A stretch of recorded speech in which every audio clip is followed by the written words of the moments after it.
Kick assets. Cha-ching. Well, here's the neighbor's house, which is connected to my new house, and my original house up here. First one I bought. Now, here's a story. When I first came, I saw this one priced as the lowest property on the listing for houses for sale in this neighborhood.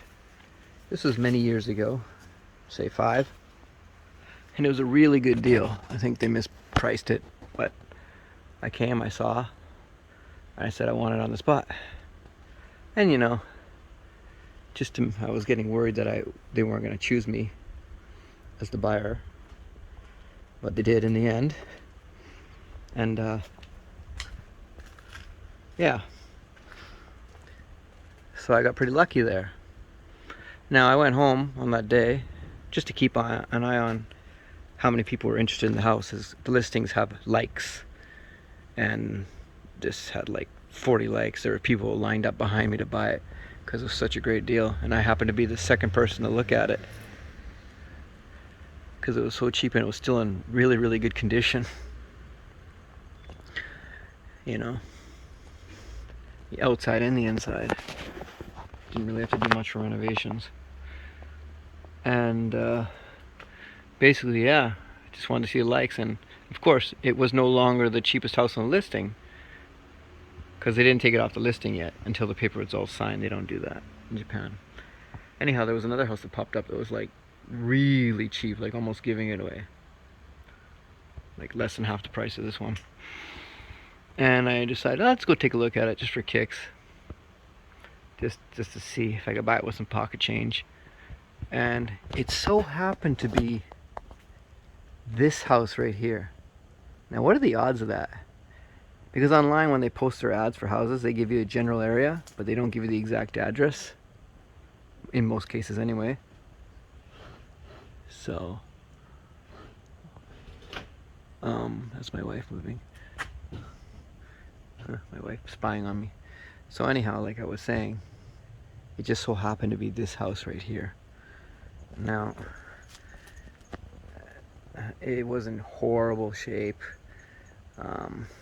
You can see as it is, it's in horrible shape. And it's smaller, a lot smaller. And the guy custom did his own parking at the front there, where his entrance is now down his custom made stairs. So basically, the guy gave me the address of the place, and I came to meet him at the place, which happened to be this house here, which is right next to the one I was in the middle of the process of buying, which I thought was very funny. And I didn't. So when the agent came and I told him, yeah, by the way, I'm buying the house next door, he laughed. He's like, what are the odds of that? Like, what are the odds? It's crazy. Anyhow, so I came here with the agent, we knocked on the door, but nobody answered. We waited around for 15 minutes, but he wasn't here. No answered. He wouldn't answer his cell phone. Nothing. And so I joked to the guy, maybe he died, and we should go in and check on his body or whatever. And the guy laughs, says, no. Just like there was no chance of that. He didn't take me seriously. I was half joking and half serious. So that day he went home, I went home. And he called me back a few hours later saying, oh, the guy went back to his hometown for emergency to take care of his parents or something like that in Hokkaido. I'm like, okay, whatever. So I ended up getting this house and moving in. And, time kept passing by, month after month, year after year. And nobody came back. Nobody. Pretty crazy, right? And as you can see here, everything's overgrown, so nobody ever came back. So, and I kept making jokes. I guess maybe he's dead inside still, and nobody listened to me, of course. And then, even though I even told the city hall once, and they didn't listen to me. So what finally happened is that his yard back here, as you can see, is very overgrown, and when your trees grow over to other people's property lines, they can request you to cut it. So this guy didn't really care because he's not using the land. But I think they recently just sold this land, or they're in the process of building houses on it. Which I know is for sure because they came to visit me over here as well to measure my property line. Anyhow, so because of that, they finally had to get in touch with this guy. And because he was ignoring all the notices in his door, taxes or what have you, they finally brought the cops and the city office to break down the door.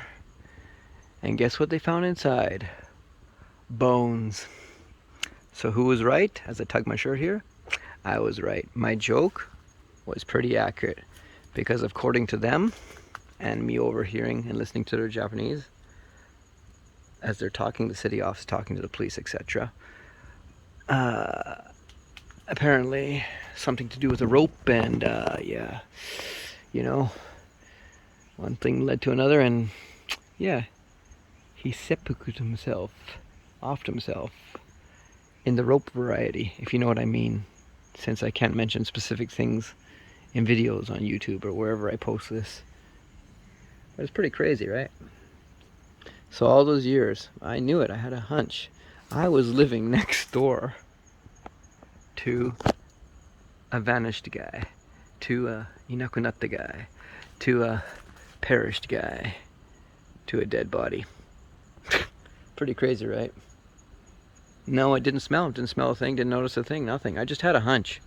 I just had a frickin' hunch. I knew it. Who knows about the Hokkaido stuff, if he was lying or whatever, because yeah, they said they got in contact from him. Somebody must have lied there, and they just didn't really know. Because I mean, why would you lie about that? And no, he didn't come back because his bike or whatever is still the same position it was. He has a scooter up front, and it's the same position it was since the first day I got here. It hasn't been touched. And apparently he had a car, which never came back either. So if he did off himself, then the car would still have to be there, which is not. So yeah, something's wrong. So anyhow, I was right, and they basically brought out his bones in a bag and took him away. And the house has been empty for the last few months. Sorry, the bones have been gone from the house the last 3 months, so nothing's been happening. I don't know if they're contacting somebody to find out if they're gonna put it on the market or whatever. But you know, I'd like to pick it up, just not because it's a house, but because it's connected to my property there and my property here, which would give me every single thing in here. And this city walkway here would be mine as well, because nobody uses it since there's a dead end right here. Pretty bizarre, right? I'm pretty lucky to have this secluded area. So basically, me being the brainiac I am, and me making the jokes that I had, is when I came to look at it, his price was really, really low. It was low, but even though it was really low, people weren't making offers even on that. Most people said no effing way, and one person made like an offer of 15% of what he was asking for, and I was going to offer even half, but I never had the opportunity. So I think he felt really, really discouraged about that, and realized that he made a big mistake buying this property, as he was trying to fix it up, and it was probably a lot more work than he imagined it to be. If you've seen his custom work in the front, you know, because he basically turned his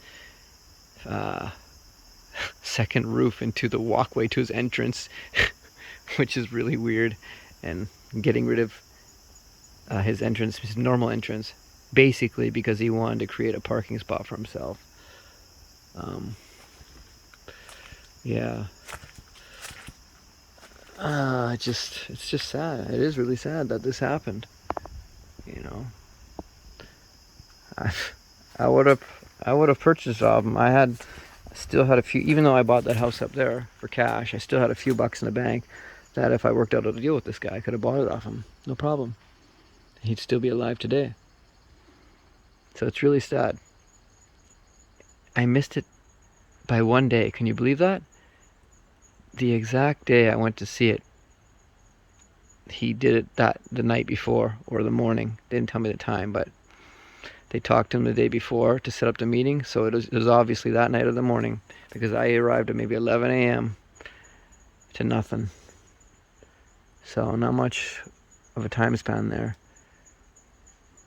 It's really bizarre. Like, I can't write this stuff, man. You think I'm making this up? No, it's true. You know? Yeah.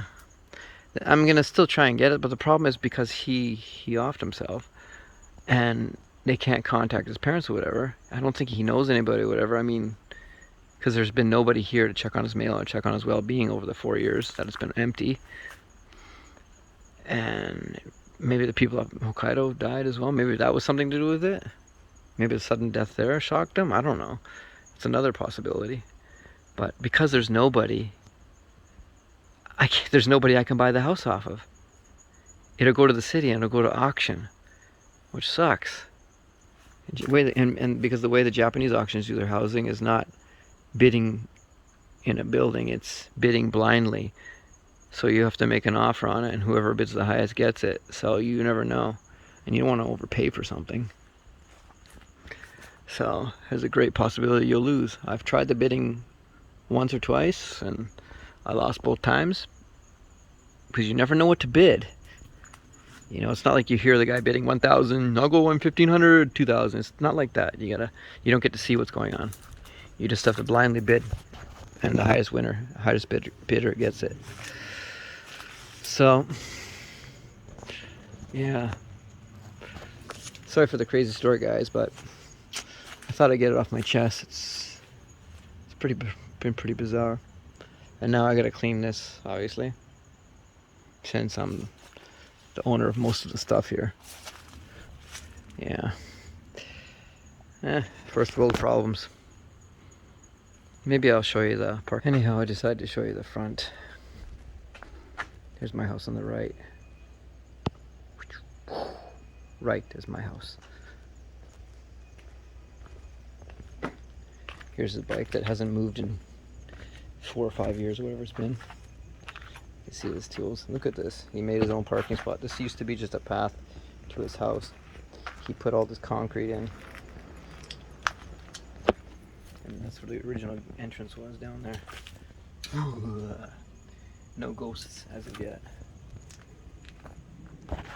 And he turned this into his main entrance. Look how Mickey Mouse that is. You walk on there, and you walk on those boards to get into his balcony entrance. And it feels like it's gonna fall any day now. I did find the love of my life. I did find the love of my life underneath those pieces of wood. Miragoro-chan, my little black cat, who can't jump and now can't walk as well. He's my sweetheart. That's where I found him. Ironically, I found him the second day I was living in this house. And I found his brother the first day in this little pipe over here. But he didn't live. He died after a week or so, unfortunately. But Mirago made it. Wow. It's amazing how the bike's handling in position here. Oh well. Thank you for listening to my story. Here's his mail, by the way. Yippee.